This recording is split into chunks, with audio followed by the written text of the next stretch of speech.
Desde que entrou em vigor, o Código Florestal de 2012 tem sido alvo de inúmeros questionamentos. Para pacificar a jurisprudência do tema, o Supremo julga 5 ações, todas de relatoria do ministro Luiz Fux.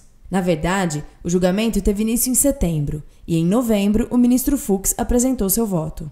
Para o relator, a maioria dos dispositivos questionados é, sim, constitucional, mas haveria, por outro lado, pontos de inconstitucionalidade. Entre eles está o PRA, Programa de Regularização Ambiental. A lei prevê a suspensão da punibilidade pelos crimes ambientais, a partir da assinatura do termo de compromisso com a concomitante interrupção da prescrição.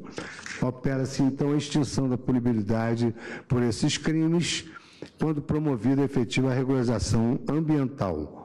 Por meio de lei ordinária, as previsões do artigo 59 e 60, ao estabelecer os PRAs, conferem verdadeira anistia condicional a esses infratores, em total desconformidade com o mandamento constitucional. Outro item inconstitucional na visão do ministro está relacionado aos casos de desmatamento sem autorização. O novo código prevê regimes diferenciados de recomposição da vegetação para desmatamento feito antes e depois de 22 de julho de 2008, data do decreto que regulamentou a Lei dos Crimes Ambientais. Não encontrei justificativa racional para o marco temporal apresentado pelo legislador.